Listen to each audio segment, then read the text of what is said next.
If I wanted to add or subtract radical expressions, we'll take a look at first what happens when we multiply. If I had radical 2 times radical 3, this would be the same as radical 2 times 3 underneath, which is radical 6. That doesn't work here. If I was to add these together, I'm not going to have radical 50 and then radical 100 under because of the radical 2. It doesn't work. What I can do to add these is treat it as if I had 4x plus 5x.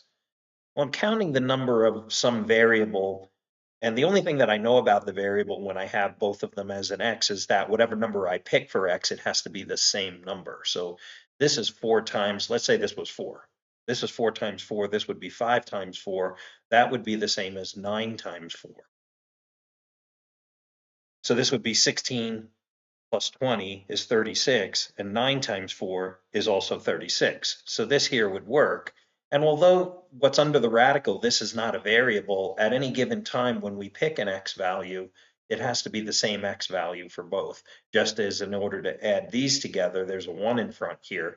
I would have to add these together. It would require that what's under the radical is the same. So what I can do is I can manipulate these two expressions here. So I have radical 50. I can rewrite this as I want to get this one to be, this is a 2, so I want to get this one to be a 2. So what would I be able to have under the radical to make this a 2? Well, I can do 25 times 2, and now I'm adding 9 times the square root of 2. This over here, I can bring the 25 can come out as a 5, so I have 5 radical 2. And now it looks like it did before when we had the form 2x plus 3x would be 5x. I am now able to add what is effectively coefficients. Now, this isn't a variable, it's a constant, but I'm able to add these coefficients together, and then I would get 14 radical 2, which is the correct answer. On this practice problem, we're starting off with the radical 5 is the same on both of these.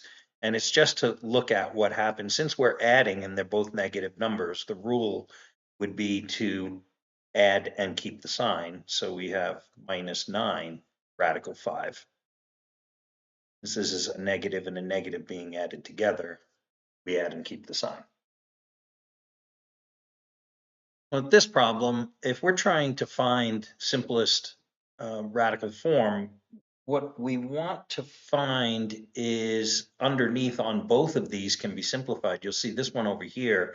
I can change this to be a 40 under here by making it 4 times 40 and taking out the 2. But I want to take out the 4 from here, and that would leave a 10 underneath. And then this one, I want to do the same. So I'll rewrite these, do it the long way so it's understood. So I have 4 times 10 under this one minus 6. And then for this one over here, it would be 16 times 10, and I can take the 16 out. So on the next line, taking the 4 out, I have that comes out as a 2. I have minus 2 radical 10 minus, and then when I take this 16 out, it's going to be a 4. So 4 times 6 is 24 radical 10. And now since the radicals are the same, I can treat it by just adding the coefficients. In this case, I'm subtracting a negative number from a negative number. So the rule is when they're both negative numbers, you add and keep the sign, and the radical 10 stays the same. I'm trying to give you some different variations so that you see different problems of different types so that you don't get a false sense of security. The first radical over here is positive where the other ones were negative. And I can simplify this underneath. I want a perfect square, and I need to get to a 6. So 9 is a perfect square times 6 minus 7 rad 6. So this works because I can pull the 9 out. So when I do that, I get 3 radical 6 minus 7 radical 6.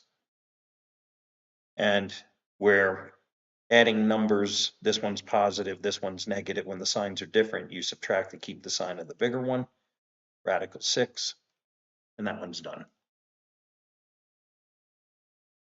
One tool that I should give you that you should have when you're working with square roots is to list the perfect squares of some of the numbers off to the side.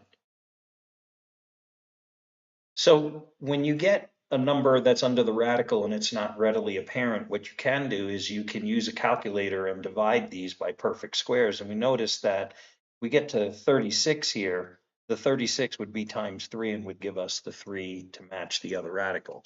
So rewriting the next line, I have minus 3 radical, and then this would be 36 times 3 plus 4 rad 3. Here the 36 will come out as a 6, and minus 3 times 6 would be minus 18 rad 3 plus 4 radical 3. Signs are different. I subtract, keep the sign of the bigger one, radical 3.